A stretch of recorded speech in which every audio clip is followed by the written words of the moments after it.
കേരളത്തിലെ മലബാറിലെ ലൈബ്രറി പ്രസ്ഥാനവും തിരുവിതാംകൂർ ലൈബ്രറി പ്രസ്ഥാനവും വ്യത്യസ്തമാണ്.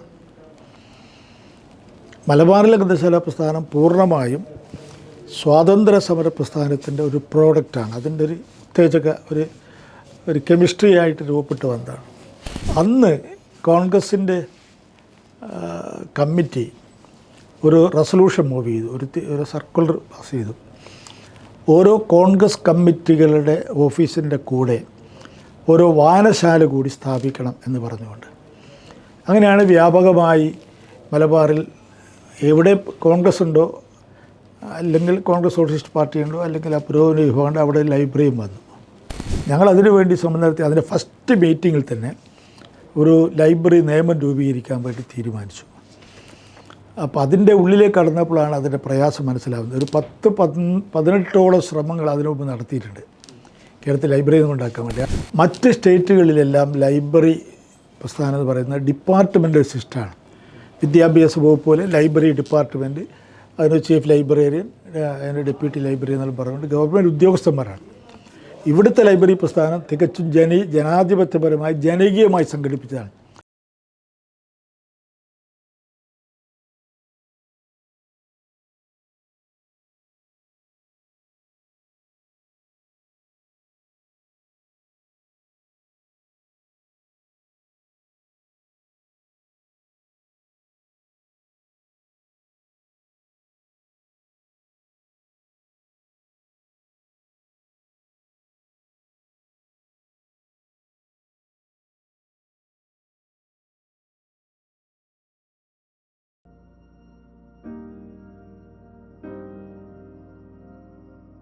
കുറിഞ്ഞാലിയോട് എന്നാണ് പറയുക.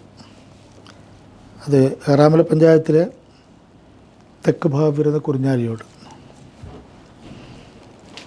കുറിഞ്ഞാലിയോടിന് അത് കാർത്തിയപ്പള്ളി എന്ന് പറയുന്ന വില്ലേജ്, അത് ഇവിടുത്തെ കാർത്തിയപ്പള്ളിയാണ്, ആലപ്പുഴയല്ല, വില്ലേജിൽ. അത് സാധാരണ പറയുക കുറിഞ്ഞാലിയോട് സാംസ്കാരികമായും സാമൂഹികമായും രാഷ്ട്രീയമായിട്ടൊക്കെ പ്രബുദ്ധമായൊരു പ്രദേശമായതുകൊണ്ട് കാർത്തിയപ്പള്ളിയുടെ പൂന്തോട്ടം എന്നാണ് കുറിഞ്ഞാലിയോട് അറിയപ്പെട്ടിരുന്നത്.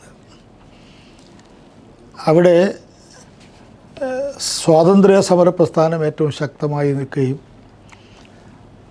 അതിനുശേഷം സോഷ്യലിസ്റ്റ് പ്രസ്ഥാനം ശക്തി പ്രാപിക്കുകയും ചെയ്തൊരു പ്രദേശമാണ്. അവിടെ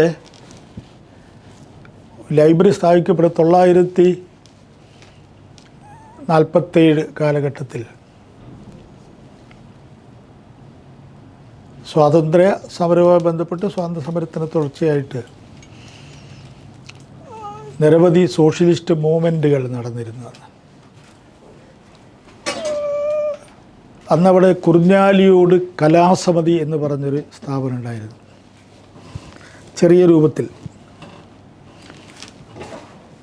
അത് 1952 ലോകസഭാ തെരഞ്ഞെടുപ്പിൽ, അന്ന് മദ്രാസിൻ്റെ ഭാഗമാണ് കേരളം, KB മേനോനാണ് വടകരെ പാർലമെൻറ്റിനെ പ്രതിനിധിയായിരുന്നത്. അദ്ദേഹം PSPയുടെ ഒരു നേതാവായിരുന്നു, KB മേനോൻ. മാത്രമല്ല അയാൾ അന്തർദേശീയ തലത്തിൽ അറിയപ്പെടുന്ന സോഷ്യലിസ്റ്റുകാരനും ഡിപ്ലോമേറ്റും സാമ്പത്തിക ശാസ്ത്രജ്ഞനും ഹാർവേഡ് സർവകലാശാലയൊക്കെ പ്രൊഫസറൊക്കെ ആയിരുന്നു. അദ്ദേഹം MB അതിന് ശേഷം ഒരു ദിവസം അതിലെ കടന്നു പോകുമ്പോൾ വലിയ മഴ പെയ്തു. കുറിഞ്ഞാലിയോട് കലാസമിതി എന്ന് പറയുന്ന ആ ഒരു വായനശാല ഇതൊക്കെയാണ്, അവിടെ ഒരു ചറ്റപ്പുരയാണ്, അവിടെ കാര്യമായിരുന്നു. അപ്പോൾ എന്നിട്ടും അവിടെ ചോർന്നു. അപ്പോൾ അദ്ദേഹം പറഞ്ഞു ഇതിൻ്റെ ഒരു പരിഹാരം ഉണ്ടാവണേ. അപ്പോൾ പറഞ്ഞ് recreation club, rural recreation club എന്നൊരു സ്കീം അന്നേരം ഉണ്ടായിരുന്നു, ബ്ലോക്ക് ഡെവലപ്മെൻറ്റ് ഓഫീസിൻ്റെ കീഴിൽ. അദ്ദേഹം ആ സമയത്ത് തന്നെ ഒരു നിവേദനം തയ്യാറാക്കാൻ പറഞ്ഞ് അദ്ദേഹത്തെ കൊടുത്തു. അദ്ദേഹം ഡിസ്ട്രിക്ട് കളക്ടർ കൊടുത്തു. ഡിസ്ട്രിക്ട് കളക്ടർ അത് ബ്ലോക്ക് ഡെവലപ്മെൻറ്റ് ഓഫീസർ അദ്ദേഹത്തിന് അയച്ചു. അദ്ദേഹം ചെറിയൊരു തുക അതിനുവേണ്ടി അനുവദിച്ചു. അങ്ങനെ റിക്രിയേഷൻ ക്ലബ്ബ് ആരംഭിച്ചു. ആ സമയത്ത് തന്നെ അതൊരു ലൈബ്രറി ആയിട്ട് വളർന്നു വന്നിരുന്നു. സാഹിത്യരംഗത്ത് വലിയൊരു മാറ്റം വന്നു. കലയ്ക്ക് വേണ്ടി, കല ജീവിതത്തിന് വേണ്ടി, കല സമൂഹത്തിന് വേണ്ടി അതേതാണ് തിരഞ്ഞെടുക്കേണ്ടത് എന്ന രൂപത്തിൽ ചർച്ച വന്നപ്പോൾ കോൺഗ്രസ് സോഷ്യലിസ്റ്റ് പുരോഗമനവാദികൾ. അതിൽ എം ഗോവിന്ദൻ, അദ്ദേഹം ഇന്ന് തമിഴ്നാട്ടിലാണ്. എം ഗോവിന്ദൻ അടക്കമുള്ള ആൾക്കാർ നവസംസ്കാരം എന്നൊരു ആലോചന രൂപപ്പെട്ട് വരികയും അതിൻ്റെ ഒരു പ്രോഡക്റ്റായിട്ടാണ് ഞങ്ങളുടെ ലൈബ്രറിയുടെ പേര് നവസംസ്കാര പരിഷത്ത് ഗ്രന്ഥാലയം എന്ന് മാറിയത്. അന്ന് ആ സോഷ്യലിസ്റ്റ് മൂവ്മെൻ്റ് ആൾക്കാരാണ് അത് സംഘടിപ്പിച്ചിട്ടുള്ളത്. അപ്പോൾ ആ ലൈബ്രറിയുടെ 1954 അത് രൂപീകൃതം. അത് ലൈബ്രറി ആയിട്ട് മാറിയത് ലൈബ്രറി കൗൺസിൽ ഗ്രന്ഥശാലാ സംഘത്തിൽ അംഗത്വം വന്നു. 1-2 താലൂക്ക് സെമിനാറുകളൊക്കെ അവിടെ നടത്തി. അതിൻ്റെ ഘടന ലൈബ്രറികൾ, താലൂക്ക് കമ്മിറ്റി, താലൂക്ക് ലൈബ്രറി, ജില്ലാ ലൈബ്രറി കമ്മിറ്റി, പിന്നെ സ്റ്റേറ്റ് ലൈബ്രറി കൗൺസിൽ, അങ്ങനെയാണ് അതിൻ്റെ ബൈലോ പോകുന്നത്. അത് വളരെ മുന്നോട്ട് പോയി. അപ്പോൾ 1983 ആയപ്പോഴേക്കും ആ ലൈബ്രറിയുടെ പ്രസിഡൻ്റായി ഞാൻ വരികയും സെക്രട്ടറിയായി ഒരിക്കൽ കുഞ്ഞിക്കണ്ണൻ മാഷ് എന്ന് പറയുക, അങ്ങനെ ഒരു എം കെ കുമാർ എന്ന ആൾക്കാർ വന്നു. 56 വരെ, 1956 കേരളം ഉണ്ടാകുന്നതുവരെ തിരുവിതാംകൂർ, കൊച്ചി, മലബാർ, പിന്നീട് തിരുവിതാംകൂറും കൊച്ചിയുമെന്നായി തിരുക്കൊച്ചിയായി. എന്നാൽ മലബാർ ഇങ്ങനെ വരികയാണ്. മലബാർ ബ്രിട്ടീഷ് ഗവൺമെൻറ് നേരിട്ടുള്ള നിയന്ത്രണത്തിൽ മദ്രാസിൻ്റെ ഭാഗമായിട്ടുള്ള പ്രദേശമാണ്. അപ്പോൾ 1937 കെ ദാമോദരൻ മുൻകൈ എടുത്തുകൊണ്ട് ലൈബ്രറികളുടെ, മലബാർ ഭാഗത്തുള്ള ഗ്രന്ഥശാലകളുടെ, വായനശാലകളുടെ യോഗം കോഴിക്കോട് ടൗൺ ഹാളിൽ വിളിച്ചു ചേർത്തിരുന്നു. ടൗൺ ഹാളിൽ വിളിച്ചു ചേർത്ത് കേളപ്പജി അധ്യക്ഷൻ, കേരള ജില്ലാ അന്ന് ഡിസ്ട്രിക്ട് ബോർഡിൻ്റെ പ്രസിഡൻ്റ് കൂടിയാണ്. അപ്പോൾ അദ്ദേഹത്തിന് അധ്യക്ഷിച്ച് ചേർന്ന യോഗത്തിൽ വെച്ചിട്ട് മലബാർ വായനശാല സംഘം രൂപീകരിക്കുകയാണ് 1937. അത് കഴിഞ്ഞ് 1943 അപ്പോഴും കേരളം ഉണ്ടായിട്ടില്ല. പക്ഷേ അന്ന് ഉള്ള ചർച്ചകൾ, ഭാഷാടിസ്ഥാനത്തിലുള്ള സംസ്ഥാനം വേണമെന്നൊക്കെ ചർച്ചയൊക്കെ നടന്നുകൊണ്ടിരിക്കുന്ന അതിൻ്റെ പ്രാഥമിക ഘട്ടമാണ്. ഇവരെല്ലാവരും മുൻകൈ എടുത്തുകൊണ്ട് 1943 തലശ്ശേരിയിൽ ഒരു മലബാർ ഭാഗത്തുള്ള ഈ മലബാർ ബാലക സംഘത്തിൻ്റെ ഒരു കുറച്ചുകൂടി വിപുലമായ ഒരു സമ്മേളനം നടത്തുകയുണ്ടായി. അന്ന് ആദ്യം കോഴിക്കോട് നിന്നും മറ്റ് ചില വിരലെണ്ണാവുന്ന ആൾക്കാർ വിപുലമായ രൂപത്തിൽ വന്നു. അന്ന് കെ പി കേശവമേനോനും അതുപോലത്തെ ഇവിടെയുള്ള എം കെ കേളു, കേളപ്പജി, അതുപോലെ സോഷ്യലിസ്റ്റുകളും അതുപോലെ കോൺഗ്രസിൻ്റെ ആളുകളും എല്ലാം കൂടിയിട്ട് 1943 കേരള ഗ്രന്ഥാലയ സംഘം എന്നൊരു സംഘം ഉണ്ടായി. കേരള ഗ്രന്ഥാലയ സംഘം കേരളത്തിലെ മലബാറിലെ ലൈബ്രറി പ്രസ്ഥാനവും തിരുവിതാംകൂർ ലൈബ്രറി പ്രസ്ഥാനവും വ്യത്യസ്തമാണ്. മലബാറിലെ ഗ്രന്ഥശാല പ്രസ്ഥാനം പൂർണ്ണമായും സ്വാതന്ത്ര്യ സമര പ്രസ്ഥാനത്തിൻ്റെ ഒരു പ്രോഡക്റ്റാണ്. അതിൻ്റെ ഒരു ഉത്തേജക ഒരു കെമിസ്ട്രി ആയിട്ട് രൂപപ്പെട്ട് വന്നതാണ്. അതുപോലെ നവോത്ഥാന പ്രസ്ഥാനത്തിനും പ്രാധാന്യം കൊടുത്തിരുന്നു. ജാതിക്കെതിരായി, ഐത്തത്തിനെതിരായി, മൃഗബലിക്കെതിരായി, അതുപോലെ സ്വാതന്ത്ര്യ സമരത്തിൻ്റെ ഭാഗമായിട്ടുള്ള ഹിന്ദി പഠനം, ദേശീയോദ്ഗ്രഥനം, ഇതൊക്കെ മുൻകൈ എടുത്തുകൊണ്ട് അന്ന് കോൺഗ്രസ് സോഷ്യലിസ്റ്റ് പാർട്ടി ഇവിടെ ജനറൽ സെക്രട്ടറി അന്ന് ജയപ്രകാശ് നാരായണനും സെക്രട്ടറിമാരൊരാൾ എം ശങ്കരൻ നമ്പൂതിരിപ്പോഴാണ്. ഈ കോൺഗ്രസ് സോഷ്യലിസ്റ്റ് പാർട്ടി എന്ന് പറഞ്ഞാൽ പ്രത്യേക ഒരു പാർട്ടിയല്ല, കോൺഗ്രസ്സിനുള്ള ലെഫ്റ്റ് ഓറിയൻറ്റഡ് ഒരു ഘടകമാണ്. അന്ന് കോൺഗ്രസിൻ്റെ കമ്മിറ്റി ഒരു റെസൊല്യൂഷൻ മൂവ് ചെയ്തു, ഒരു സർക്കുലർ പാസ് ചെയ്തു. ഓരോ കോൺഗ്രസ് കമ്മിറ്റികളുടെ ഓഫീസിൻ്റെ കൂടെ ഓരോ വായനശാല കൂടി സ്ഥാപിക്കണം എന്ന് പറഞ്ഞുകൊണ്ട്. അങ്ങനെയാണ് വ്യാപകമായി മലബാറിൽ എവിടെ കോൺഗ്രസ് ഉണ്ടോ, അല്ലെങ്കിൽ കോൺഗ്രസ് സോഷ്യലിസ്റ്റ് പാർട്ടി ഉണ്ടോ, അല്ലെങ്കിൽ ആ പുരോഗമന വിഭാഗമുണ്ട്, അവിടെ ലൈബ്രറിയും വന്നു. പക്ഷേ 1942 ക്വിറ്റ് ഇന്ത്യ പ്രസ്ഥാനം അന്തിമസമരം രൂപപ്പെട്ട് വന്നപ്പോൾ കമ്മ്യൂണിസ്റ്റ് പാർട്ടി അന്ന് റഷ്യ ഇതിൻ്റെ ഭാഗമായതുകൊണ്ട് ബ്രിട്ടൻ അനുകൂലമായി നിൽക്കുകയും മറ്റുള്ളവർ സ്വാതന്ത്ര്യ സമരത്തിന് തീവ്രമായ കുറ്റം അടികൊള്ളാനും അർത്ഥാനുഭവിക്കാനൊക്കെ പോയി. അപ്പോൾ ഉപ്പു സത്യാഗ്രഹം മുതൽ ഇങ്ങോട്ടുള്ള വലിയ മുന്നേറ്റത്തെ സോഷ്യലിസ്റ്റുകൾ ജയിലടക്കപ്പെടുകയും കോൺഗ്രസ്സുകാർ ജയിലടക്കപ്പെടുകയും ഈ മൂവ്മെൻറ്റ് തളർന്നു പോയി. 37 ഗ്രന്ഥശാല പ്രസ്ഥാനം, മലബാർ വായനശാല സംഘം, 40 കേരള ഗ്രന്ഥാലയ സംഘമുണ്ടായി. അപ്പോൾ ക്വിറ്റ് ഇന്ത്യ മൂവ്മെൻറ്റ് 1942 മുതൽ 45 വരെ ഇങ്ങനെ നീണ്ടു നിന്നൊരു സംഗതിയാണ്. അപ്പോൾ 43 ഇത് ഉണ്ടായെങ്കിൽ പോലും അത് തുടർച്ചയുണ്ടായില്ല. പിന്നെ 45 കോൺഗ്രസ് സോഷ്യലിസ്റ്റ് പാർട്ടി തന്നെ പുനഃസംഘടിപ്പിക്കുകയും അതിൻ്റെ 39 communist party, Congress socialist party എന്ന കമ്മ്യൂണിസ്റ്റ് പാർട്ടിയായി ഉപയോഗം. അപ്പോൾ ആ ക്വിറ്റ് ഇന്ത്യ സമരത്തിലെ വ്യത്യസ്ത ആശയഗതികൾ ആ മൂവ്മെൻറ്റിനെ അല്പം പരിക്കേൽപ്പിച്ചു. കാരണം പലരും ജയിലടക്കപ്പെടുകയും അല്ലെങ്കിൽ വേറെ ചില സമരമുഖത്തായതുകൊണ്ട് ഇതിനെ ശക്തിപ്പെടുത്താൻ സാധിച്ചില്ല. പിന്നീട് അത് ആ കാലഘട്ടത്തിൽ തന്നെ തിരുവിതാംകൂറും കൊച്ചിയും തമ്മിൽ ലയനമുണ്ടായി, തിരുക്കൊച്ചിയായി. 50 ഇപ്പോൾ കേരളം രൂപീകരിക്കപ്പെട്ടതോടുകൂടി കേരള അടിസ്ഥാനത്തിലുള്ള സ്റ്റേറ്റ് വരികയും ചെയ്തു. മലബാറിലെ സ്വാതന്ത്ര്യ സമരം എന്ന് വെച്ചാൽ ഇവിടെ ഉപ്പ് സത്യാഗ്രഹം നടക്കുന്നത്. പയ്യന്നൂരിലേക്ക് ഗാന്ധി അവിടെ നടത്തിയപ്പോൾ പയ്യന്നൂരിലേക്ക് യാത്ര ആരംഭിച്ചു. കോഴിക്കോട് കടപ്പുറത്ത് അന്ന്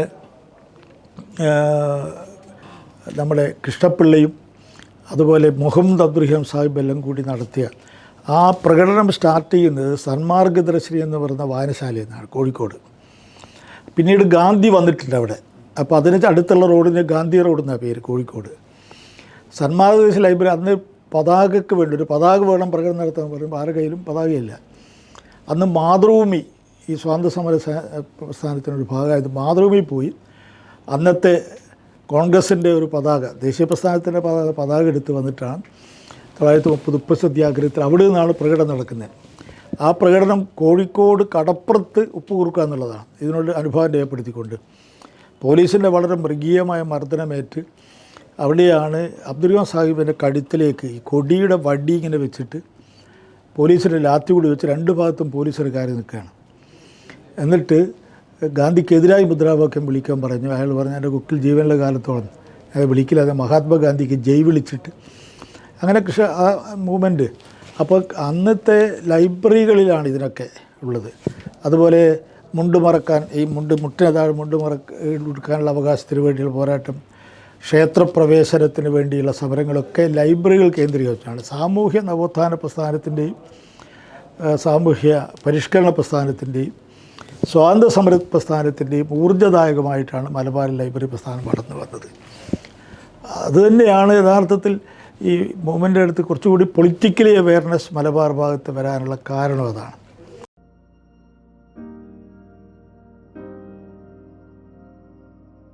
അന്ന് തിരുവനന്തപുരത്ത് രൂപീകരിക്കപ്പെട്ട ഗ്രന്ഥശാല പ്രസ്ഥാനം അത് വളരെ മുമ്പേ തന്നെ രൂപപ്പെട്ടതാണ്. 1945 അവിടെയുള്ള സ്വാതന്ത്ര്യ സമര സേനാനികൾക്ക് മുൻകൈ എടുത്തുകൊണ്ട് അമ്പലപ്പുഴയിൽ ഒരു ഗ്രന്ഥശാല സമ്മേളനം വിളിച്ചു ചേർക്കുന്നത്. ആ സമ്മേളനത്തിൽ വെച്ചാണ് തിരുവിതാംകൂർ ഗ്രന്ഥാലയ സംഘം രൂപീകരിക്കുന്നത്. പക്ഷേ യഥാർത്ഥത്തിൽ അത് ചരിത്രം തെറ്റായ രൂപത്തിൽ രേഖപ്പെടുത്തപ്പെട്ടിട്ടുണ്ട്. അത് യഥാർത്ഥത്തിൽ കേരളത്തിലെ ലൈബ്രറി മൂവ്മെൻറ്റെയും നവോത്ഥാന പ്രസ്ഥാനത്തെ ശക്തിപ്പെടുത്താൻ വേണ്ടി ആയിരുന്നില്ല അതിൻ്റെ ഉള്ളടക്കം. അന്ന് രാമസ്വാമി അയ്യരാണ് സമ്മേളനം ഉദ്ഘാടനം ചെയ്യാൻ വന്നത്. വന്നപ്പോൾ അദ്ദേഹത്തിനൊരു കണ്ടീഷൻ, സ്വാതന്ത്ര്യ സമര നേതാക്കളായിട്ടുള്ള ആരും ഈ സമ്മേളനത്തിൽ പങ്കെടുക്കാൻ പാടില്ല എന്നുള്ളതാണ്. അപ്പോൾ ഞാൻ ഗ്രന്ഥശാസ്ത്രം ഫുൾ ടൈം മെമ്പറായി വന്നതിന് ശേഷം നടത്തിയ ഞാനും പെരുപ്പക്കോടി പിരളിയും PGയും അങ്ങനെ കുറേ ആളുകളൊക്കെ നടത്തിയ നിരന്തരമായ ഗവേഷണം പഠനത്തിൻ്റെ അടിസ്ഥാനത്തിൽ 1885 കോൺഗ്രസ് ഉണ്ടായപ്പോൾ കോൺഗ്രസിൻ്റെ പ്രസിഡൻ്റായിട്ടുള്ള A.O. ഹ്യൂമാണ്.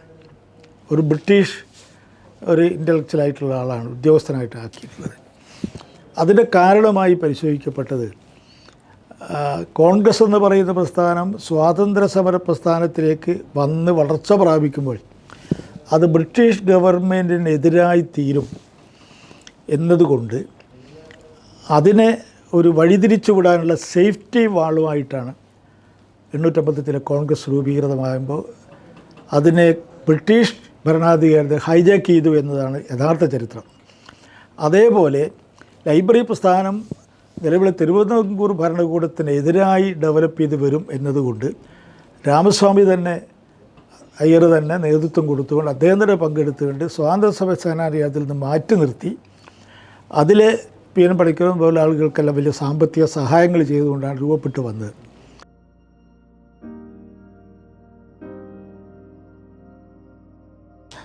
തായാട്ട് ശങ്കരൻ ലൈബ്രറി പ്രസിഡൻ്റായി. അപ്പോൾ PN പണിക്കർ അതിൻ്റെ സെക്രട്ടറിയാണ്. അവർ തമ്മിലുള്ള അകൽച്ച വർദ്ധിച്ചു വന്നു. തായാട്ടിന് ഒരു ലെഫ്റ്റ് ഓറിയൻ്റാണ്, പണിക്കർ സാർ പ്രത്യേക പൊളിറ്റിക്സിൽ കോൺഗ്രസ് ഓറിയൻ്റായ ഒരു പൊളിറ്റിക്സ് ആയിരിക്കും. അപ്പോൾ അതിങ്ങനെ അന്നത്തെ ഒരു സംവിധാനം PN പണിക്കരുടെ കൂടെയാണ്. അതിൻ്റെ ഭരണസമിതിയിൽ ഭൂരിപക്ഷം ആളുകൾ, തങ്കമ്മ ബാലകൃഷ്ണൻ CPIയുടെ ആളാണ്, അങ്ങനെ കുറേ ആളുകളൊക്കെ. ഇദ്ദേഹത്തിൻ്റെ ഈഗോ തമ്മിലുള്ള ഫൈറ്റ് വന്ന് കുറേ പ്രശ്നങ്ങളുണ്ടായി. അങ്ങനെ പല കാര്യങ്ങളും വന്ന് അവസാനം സ്വകാര്യമായി ഇത് പിരിച്ചുവിട്ടുകൊണ്ട് ഒരു സംവിധാനം ഉണ്ടാക്കാൻ വേണ്ടി അച്യുത മേനോൻ്റെ മേലെ സമ്മർദ്ദം ചെലുത്തി. AK അച്യുത മേനോൻ. അങ്ങനെ 77 ഒരു ടേക്ക് ഓവർ മാനേജ്മെൻറ്റ് ആക്ട്, അത് ആദ്യം ഓർഡിനൻസായി വന്നു, പിന്നെ ബില്ലായി വന്നു. അങ്ങനെയാണ് ഗ്രന്ഥശാലാ സംഘം പിരിച്ചുവിട്ടിട്ട് ഒരു കൺട്രോൾ ബോർഡ് വരുന്നത്. ആ കൺട്രോൾ ബോർഡിൻ്റെ ഒരു വിപര്യം എന്ന് പറയുന്നത് മിസ്മാനേജ്മെൻറ്റാണ് പിരിച്ചുവിടാൻ കാരണം പറഞ്ഞത്. മിസ്മാനേജ്മെൻറ്റ് പറഞ്ഞാൽ ഭരണസഭ മിസ്മാനേജ് ചീഫ് എക്സിക്യൂട്ടീവ് സെക്രട്ടറിയാണ്. അപ്പോൾ അത് PN പണിക്കറാണ്. PN പണിക്കർ നടത്തിയ മിസ്മാനേജ്മെൻറ്റിൽ പിരിച്ചുവിടപ്പെട്ട കൺട്രോൾ ബോർഡ് വന്നിട്ട് രൂപീകരിച്ചപ്പോൾ ആ കൺട്രോൾ ബോർഡിൻ്റെ ഫുൾ ടൈം മെമ്പറായി PN പണിക്കർ സാർ വെച്ചു. അത് വലിയ പ്രശ്നമായി. അത് സംരക്ഷണ സമിതി ഉണ്ടാക്കി. അതിൽ കേരളത്തിലെ ലൈബ്രറി മൂവ്മെൻറ്റിലുണ്ടായിരുന്ന എല്ലാവരും വലിയ പ്രക്ഷോഭരംഗത്ത് വന്നു. അവസാനം അത് വിഡ്രോ ചെയ്തുകൊണ്ട് പുതിയൊരു കൺട്രോൾ ബോർഡ് അപ്പോഴത്തേക്ക് മാറി വന്ന് ഇങ്ങനെ TN ജേക്കബ് വിദ്യാഭ്യാസ മന്ത്രിയായി 82. അപ്പോൾ അങ്ങനെ ഒരു കൺട്രോൾ ബോർഡ് വന്നു. ആ കൺട്രോൾ ബോർഡ് ഇങ്ങനെ സാധാരണ പ്രവർത്തനം വന്നു. അപ്പോൾ 87 നടന്ന തെരഞ്ഞെടുപ്പിൽ നായനാർ മുഖ്യമന്ത്രിയും ചന്ദ്രശേഖരൻ, വടകരയിൽ നിന്ന് തിരഞ്ഞെടുപ്പ് ചന്ദ്രശേഖരൻ വിദ്യാഭ്യാസ മന്ത്രിയുമായി. അന്ന് LDFൻ്റെ മാനിഫെസ്റ്റോയിൽ പറഞ്ഞൊരു കാര്യം, ഇത് ഗ്രന്ഥശാലാ പ്രസ്ഥാനം ജനാധിപത്യം പുനഃസ്ഥാപിക്കപ്പെടും. LDF ഗവൺമെൻറ് ഭരണ അധികാരത്തിൽ വന്നാൽ. അങ്ങനെ ജനാധിപത്യം പുനഃസ്ഥാപിക്കാൻ വേണ്ടി എന്താ ചെയ്യേണ്ടത്? ആ ചർച്ച വന്നപ്പോൾ കൺട്രോൾ ബോർഡ് സിസ്റ്റത്തോട് ഇടതുപക്ഷ ജനാധിപത്യ മുന്നണിക്ക് വിയോജിപ്പാണ് ഉണ്ടായിരുന്നത്. അപ്പോൾ ചന്ദ്രശേഖരൻ നിയമമന്ത്രി കൂടിയാണല്ലോ, അദ്ദേഹം സീനിയർ അഡ്വക്കേറ്റ്. അദ്ദേഹം ആലോചിച്ചപ്പോൾ ജനാധിപത്യം പുനഃസ്ഥാപിക്കണമെങ്കിൽ ഒരു നിയമത്തിൻ്റെ അടിസ്ഥാനത്തിലുള്ള സംവിധാനം ഉണ്ടാകണം, ഒരു നിയമം വേണം. ഗ്രന്ഥശാലാ സംഘത്തിൻ്റെ പഴയ ബൈലോ ഓൾറെഡി റിപ്പീലായിപ്പോയി. അപ്പോൾ ഒരു നിയമം കൊണ്ടുവരാനൊരു സംവിധാനം വേണം. അതാരാണെന്ന് ആലോചിച്ചപ്പോൾ അതിനു വേണ്ടി ഒരു കൺട്രോൾ ബോർഡ് രൂപീകരിക്കുക എന്ന അയമുത്തി ആദ്യഘട്ടത്ത് CPMക്കെതിരായിരുന്നു. പക്ഷേ അവസാനം 2, 3, 4 ചർച്ച ചെയ്തപ്പോൾ അതിന് മാർഗമുള്ളൂ. ജനാധിപത്യം പുനഃസ്ഥാപിക്കാൻ ഒരു നിയമം വേണം. ആ നിയമം കൊണ്ടുവരാനും നിയമത്തിനനുസരിച്ച് തെരഞ്ഞെടുപ്പ് നടത്താനും കൺട്രോൾ ബോർഡ് രൂപീകരിക്കപ്പെടുന്നത്. അതിൻ്റെ ഫുൾ ടൈം മെമ്പറായി. ഞാനക്ക് 32 ഇയേഴ്സ് മാത്രമേ ഉള്ളൂ. ഞാനത് അന്ന് ഇതിൻ്റെ ഫുൾ ടൈം മെമ്പറായി. ഫുൾ ടൈം മെമ്പർ എന്ന് പറഞ്ഞാൽ വിദ്യാഭ്യാസ മന്ത്രി ചെയർമാനും ഈ നോൺ ഒഫീഷ്യലായിട്ട് വരുന്ന ഞാൻ എൻ്റെ ഫുൾ ടൈം മെമ്പർ സെക്രട്ടറി എന്ന പദവിയിലേക്ക് വരികയും ചെയ്തു. അതിലുള്ളത് 5 സെക്രട്ടറിമാരാണ് ഒഫീഷ്യൽസ്. അത് ഒന്ന് higher education commission secretary Jayendra sir, പിന്നീട് ചീഫ് സെക്രട്ടറിയൊക്കെ ആയിട്ടുള്ള ജയേന്ദ്ര സാറ്, പിന്നെ പൊതുവിദ്യാഭ്യാസ വകുപ്പിൻ്റെ സെക്രട്ടറി, ധനകാര്യ വകുപ്പിൻ്റെ സെക്രട്ടറി, കൾച്ചറിൻ്റെ സെക്രട്ടറി, ലോക്കൽ ബോഡീസിൻ്റെ സെക്രട്ടറി, 5 സെക്രട്ടറിമാർ. അതിൻ്റെ പുറമെ അന്നത്തെ ജനതാദളിൻ്റെ ഞാനും VK ഗോപിനാഥും P കോരമാഷും 3 പേര്, CPMൻ്റെ 2 പേര് IV ദാസും പിരപ്പുങ്കോട് മുരളിയും, CPIയുടെ മണൽജി നാരായണപിള്ള, RSPയുടെ ആദ്യം വന്ന് ചന്ദ്രചൂഡ്, RSPയുടെ അഖിലേന്ത്യാ സെക്രട്ടറി ആയിരുന്നു. പിന്നീട് അത് മാറി VS മാധവൻ നായരായി. കോൺഗ്രസ് എസിൻ്റെ ആദ്യം VN ജയരാജ് വന്നു, പിന്നീട് മൂലക്കുഴി ഭാസ്കരൻ വന്നു. അത്തരമൊരു ബോഡി ആണ് വന്നത്. അപ്പോൾ ഞങ്ങളുടെ മുമ്പിൽ ഞാൻ 1987 സെപ്റ്റംബർ 30 ഫുൾ ടൈം മെമ്പറായി ചാർജ് എടുക്കുന്നത്. അന്ന് വിദ്യാഭ്യാസ മന്ത്രി ചന്ദ്രശേഖരൻ കൂടി ഉണ്ടായിരുന്നു ആ ചടങ്ങിൽ. ഓഫീസ് തന്നെയാണ്. അതേപോലെ നിങ്ങളെ ഏൽപ്പിക്കുന്ന ചുമതല ഒരു നിയമം കൊണ്ടുവരാൻ ജനാധിപത്യം പുനഃസ്ഥാപിക്കുക എന്നുള്ളതാണ്. ഞങ്ങളതിനു വേണ്ടി ശ്രമം നടത്തി. അതിൻ്റെ ഫസ്റ്റ് മീറ്റിങ്ങിൽ തന്നെ ഒരു ലൈബ്രറി നിയമം രൂപീകരിക്കാൻ വേണ്ടി തീരുമാനിച്ചു. അപ്പോൾ അതിൻ്റെ ഉള്ളിലേക്ക് കടന്നപ്പോഴാണ് അതിൻ്റെ പ്രയാസം മനസ്സിലാവുന്നത്. ഒരു 18ഓളം ശ്രമങ്ങൾ അതിനു മുമ്പ് നടത്തിയിട്ടുണ്ട് കേരളത്തിൽ ലൈബ്രറി ഉണ്ടാക്കാൻ വേണ്ടി. ആദ്യം 1960 പട്ടനാണപ്പിള്ള മുഖ്യമന്ത്രിയായപ്പോൾ അന്ന് ഇതിൻ്റെ ലൈബ്രറി വിദഗ്ധന്മാരായിട്ടുള്ള ആളുകളെ കൂട്ടിക്കൊണ്ടുവന്ന് ഡ്രാഫ്റ്റ് ഉണ്ടാക്കി. അതുമുതൽ അവസാനം TN ജേക്കബ് വരെ ഒരു നിയമം കൊണ്ടുവന്നിരുന്നു, ഒരു ബില്ല് കൊണ്ടുവന്നിരുന്നു. അതെല്ലാമുള്ള പ്രശ്നം മറ്റ് സ്റ്റേറ്റുകളിലെല്ലാം ലൈബ്രറി പ്രസ്ഥാനം എന്ന് പറയുന്നത് ഡിപ്പാർട്ട്മെൻ്റൽ സിസ്റ്റമാണ്. വിദ്യാഭ്യാസ വകുപ്പ് പോലെ ലൈബ്രറി ഡിപ്പാർട്ട്മെൻറ്റ്, അതിന് ചീഫ് ലൈബ്രറിയൻ, അതിൻ്റെ ഡെപ്യൂട്ടി ലൈബ്രറിയൻ എന്നെല്ലാം പറഞ്ഞുകൊണ്ട് ഗവൺമെൻറ് ഉദ്യോഗസ്ഥന്മാരാണ്. ഇവിടുത്തെ ലൈബ്രറി പ്രസ്ഥാനം തികച്ചും ജനാധിപത്യപരമായി ജനകീയമായി സംഘടിപ്പിച്ചതാണ്. ഇതിൻ്റെ ഒരു കോൺഫ്ലിക്റ്റ് എല്ലാ സമയത്തും ഉണ്ടായി. അപ്പോൾ കേരളത്തിൽ കൊണ്ടുവന്ന എല്ലാ VR കൃഷ്ണയ്യർ നിയമം കൊണ്ടുവന്നിരുന്നു. അങ്ങനെ നിരവധി ആളുകൾ. അപ്പം അതിലെല്ലാം ഉണ്ടായത് ഡിപ്പാർട്ട്മെൻറ്റ്, മറ്റ് സ്റ്റേറ്റ് ഡിപ്പാർട്ട്മെൻറ്റ് ലൈബ്രറീസ്. അപ്പോൾ ഇത് രണ്ടിനെ യോജിപ്പിക്കാൻ വേണ്ടിയുള്ള ശ്രമത്തിൻ്റെ ഭാഗമായി അന്ന് വരെ ഇന്ത്യയിൽ നടപ്പാക്കപ്പെട്ട 8 സംസ്ഥാനങ്ങളിലെ ലൈബ്രറി നിയമം ഞങ്ങൾ പരിശോധിച്ചു. കേരളത്തിലെ ലൈബ്രറി നിയമം പ്രത്യേകം പരിശോധിച്ചു. അങ്ങനെയാണ് ലൈബ്രറി നിയമം വരുന്നത്. 89 ഫെബ്രുവരിയിൽ ലൈബ്രറി നിയമം നിയമസഭയിൽ പാസ്സാക്കാൻ സാധിച്ചു. അന്ന് വരെയുള്ള ചർച്ചകളിൽ ഏറ്റവും അധികം ഭേദഗതികൾ വന്ന ഒരു നിയമം ഇതായിരുന്നു. അന്ന് VS സുധീരനും അതുപോലെ TN ജേക്കബൊക്കെ ലൈബ്രറി കൗൺസിൽ ഗ്രന്ഥശാല സംഘത്തിൻ്റെ ഓഫീസിൽ വന്ന് പഴയ ഫയലുകൾ പരിശോധിക്കുകയും കാര്യങ്ങൾ ഞങ്ങളോട് ചർച്ച ചെയ്യുകയും അങ്ങനെ കൂട്ടായ ശ്രമം നടത്തി 3ാം വായനയിൽ ഏകകണ്ഠമായിട്ടാണ് അത് അംഗീകരിക്കുന്നത്. അങ്ങനെ ലൈബ്രറി നിയമം വന്നപ്പോൾ അതിൻ്റെ ചട്ടങ്ങളും പെട്ടെന്ന് തന്നെ രൂപീകരിക്കപ്പെട്ടു.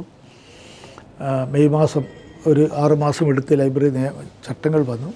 തിരഞ്ഞെടുക്കപ്പെട്ട സമിതി വന്നു. ആ ഫസ്റ്റ് സമിതിയുടെ പ്രസിഡൻ്റായിട്ട് കടമ്മനിട്ട രാമകൃഷ്ണനും സെക്രട്ടറി ആയിട്ട് IV ദാസും വൈസ് പ്രസിഡൻ്റായിട്ട് മലയജി നാരായണപിള്ളി. എന്നോട് ആദ്യം വൈസ് പ്രസിഡൻ്റ് ആവണമെന്ന് പറഞ്ഞതാണ്. പക്ഷേ ഇദ്ദേഹം മലയജി നാരായണപിള്ളി അദ്ദേഹം താല്പര്യം പ്രകടിപ്പിച്ചു. വൃദ്ധനാണ്. ഞാൻ വൈസ് പ്രസിഡൻ്റ് ആയിരിക്കും. ജോയിൻറ്റ് സെക്രട്ടറിക്കാണ് കൂടുതൽ ചെയ്യാനുണ്ടാവുക. അദ്ദേഹം വൈസ് പ്രസിഡൻറ്റും ഞാൻ ജോയിൻറ്റ് സെക്രട്ടറിയായി. അങ്ങനെ ഒരു കമ്മിറ്റി വന്നു. ആ കമ്മിറ്റി വന്ന് ഇപ്പോൾ 7ാം ലൈബ്രറി കൗൺസിൽ ഇലക്ഷൻ കഴിഞ്ഞ സെപ്റ്റംബർ മാസത്തിൽ പൂർത്തീകരിക്കപ്പെട്ടു. 6ാം ലൈബ്രറി കൗൺസിൽ, ഇപ്പോൾ 7ാം ലൈബ്രറി കൗൺസിലില്ല. ഈ ലൈബ്രറി നിയമത്തിലുള്ള ഒരു കാര്യം, ലൈബ്രറി സെസ് എന്ന് പറയുന്നൊരു പദവിയുണ്ട്. പഞ്ചായത്തുകൾ കെട്ടിടഗതിയുടെയും മുനിസിപ്പൽ കോർപ്പറേഷൻ പ്രോപ്പർട്ടി ടാക്സിൻ്റെയും 5% ലൈബ്രറി സ്റ്റാറ്റ്യൂട്ടറിയാണ്. ആ ലൈബ്രറി സ്റ്റേറ്റ് ലൈബ്രറി ഫണ്ടിലേക്ക് തന്നെ വരേണ്ട, അതെൻ്റെ വലിയ വരുമാന മാർഗം. ഇപ്പോൾ ലൈബ്രറി കൗൺസിൽ ലൈവായിട്ട് നിൽക്കാനുള്ള പ്രധാനപ്പെട്ട കാരണം ഈ ഫണ്ട് ലഭ്യമാവുന്നതാണ്. അന്ന് വിദ്യാഭ്യാസ ബഡ്ജറ്റിൻ്റെ 1% കുറയാത്ത തുക ലൈബ്രറി കൗൺസിലിന് നൽകണം എന്നൊരു പ്രൊവിഷൻ ഉണ്ടെങ്കിൽ പോലും അന്ന് ധനകാര്യ വകുപ്പ് വളരെ ശക്തമായി എതിർത്തു. അങ്ങനെ അത് മാറി 1% അധികരിക്കാത്തതായി. അതിൽ തർക്കങ്ങൾ വന്നൊരു കാര്യമായിരുന്നു. മറ്റൊന്ന്, സ്ഥിരമായിട്ട് ലൈബ്രറി കൗൺസിലിൻ്റെ ആളുകൾ, ഒരു പ്രസിഡന്റ് സെക്രട്ടറി സ്ഥിരമായിട്ട് ആൾക്കാർ വന്ന് കുവിഞ്ഞു കൂടുന്നതിന് പകരം 2 ടേമിൽ കൂടുതൽ തുടർച്ചയായി സ്റ്റേറ്റ് കൗൺസിൽ മെമ്പർ ആവാൻ പാടില്ല എന്നൊരു നിയമവും അതിൽ ചേർക്കപ്പെട്ടു. അതുകൊണ്ട് അങ്ങനെ കൗൺസിൽ മെമ്പർ ആയാൽ മാത്രമേ അതിൻ്റെ പ്രസിഡൻറ്റോ സെക്രട്ടറിയായി മാറാൻ പറ്റൂ സ്റ്റേറ്റിൻ്റെ.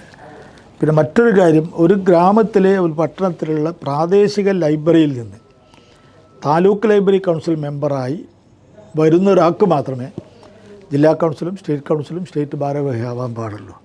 അപ്പോൾ കടമനിട്ട തൻ്റെ പ്രദേശത്തുള്ള പ്രൈമറി ലൈബ്രറിയിൽ നിന്നും തിരഞ്ഞെടുക്കപ്പെട്ട് വന്നിട്ടാണ് സ്റ്റേറ്റ് പ്രസിഡൻ്റ് ആകുന്നത്. ദാസമാഷ് അങ്ങനെയാണ് വരുന്നത്. ഞങ്ങളെല്ലാവരും അങ്ങനെയാണ് വരുന്നത്. അങ്ങനെ വളരെ വികേന്ദ്രീകൃതമായ ജനാധിപത്യപരമായ ഒരു സംവിധാനം ലൈബ്രറി പ്രസ്ഥാനത്തിലുണ്ട്. അത് ഒരുപക്ഷെ അത്രയും കാര്യം ലോകത്തിൽ തന്നെ എവിടെയും ഇത്രയും ജനാധിപത്യപരമായ ലൈബ്രറി മൂവ്മെൻറ്റ് ഉണ്ടാവില്ല. അപ്പോൾ വളരെ ചെറുപ്പത്തിലേ തന്നെ ഞാൻ ലൈബ്രറിയുടെ ലൈബ്രറിയനായിട്ട് പ്രവർത്തിച്ചിട്ടുണ്ട്. നവസംസ്കാര പരിഷത്ത് ഗ്രന്ഥാലയത്തിൻ്റെ. പിന്നീട് അതിൻ്റെ പ്രസിഡൻ്റായി. ഞങ്ങൾക്ക് ചെറുപ്പത്തിൽ സ്കൂൾ പഠിക്കുമ്പോൾ തന്നെ ലൈബ്രറി, സ്കൂൾ വിട്ട് വന്ന് ലൈബ്രറി പോവും, ഹൈസ്കൂൾ വിട്ട് വന്നാൽ ലൈബ്രറി പോവും. എന്നിട്ട് അവിടെയുള്ള ഈ സാഹിത്യ സമാജത്തിലേക്ക് വേണ്ടിയുള്ള പ്രസംഗങ്ങളൊക്കെ തയ്യാറാക്കി അവിടെ വന്ന് പുസ്തകങ്ങൾ, അങ്ങനെ ഒരു വായനക്കാരനായും ലൈബ്രറി മൂവ്മെൻറ്റിൻ്റെ ഭാഗമായി തീരാൻ സാധിച്ച എൻ്റെ പ്രദേശത്തുള്ള ലൈബ്രറി ഇവിടെ എല്ലാ തരത്തിലും അതിൽ ബന്ധപ്പെട്ടുകൊണ്ടാണ്. നമ്മുടെ നാട്ടിലുള്ള വലിയൊരു സർവകലാശാല എന്നൊക്കെ പറയും. ലൈബ്രറികൾ ഗ്രാമീണ സർവകലാശാലയാണ്. അതുപോലെ മതേതര ദേവാലയമാണെന്നൊക്കെ പറയാനുള്ളത്. അത് 100% മന്നോത്തമാക്കിക്കൊണ്ടാണ് കേരളത്തിലെ ലൈബ്രറി പ്രസ്ഥാനം ഇപ്പോൾ പ്രവർത്തിക്കുന്നത്. അപ്പോൾ മലബാറിലെ ലൈബ്രറി പ്രസ്ഥാനം കേരള ലൈബ്രറി കൗൺസിൽ ഗ്രന്ഥശാല സംഘമായതോടുകൂടി അത് മുന്നോട്ട് പോയി. പിന്നീട് പുതിയ പുതിയ ആളുകൾ തിരഞ്ഞെടുക്കപ്പെട്ട സമിതികൾ നിയമത്തിൻ്റെ അടിസ്ഥാനത്തിൽ വന്നു. 1989 നിയമം വന്നു. 91 ഇലക്ഷൻ പ്രോസസ്സ് തുടങ്ങി. പക്ഷേ അത് ഗവൺമെൻറ് മാറി വന്ന് അത് LDF തന്നെ വീണ്ടും വരുമെന്ന് കരുതിയതായിരുന്നു. അച്യുതാനന്ദൻ മുഖ്യമന്ത്രിയാവുന്നതിന് വേണ്ടിയുള്ള ഇലക്ഷൻ നടത്തിയപ്പോലും രാജീവ് ഗാന്ധി കൊല ചെയ്യപ്പെട്ട പശ്ചാത്തലത്തിൽ UDF അധികാരത്തിൽ വന്നു. അപ്പോൾ ഇലക്ഷൻ പ്രോസസ്സ് സ്റ്റേ ചെയ്തു. അന്ന് തൽക്കാലത്തൊരു കൺട്രോൾ ബോർഡ് കുറച്ച് മാസത്തേക്ക് രൂപീകരിച്ചു. പക്ഷേ ഇലക്ഷൻ നടത്തി. അങ്ങനെ കടമ്മനിട്ട രാമകൃഷ്ണൻ പ്രസിഡൻ്റായി വരുന്നത്. ഇപ്പോൾ 7ാം ലൈബ്രറി കൗൺസിലാണ് ഇപ്പോൾ നിലവിലുള്ളത്.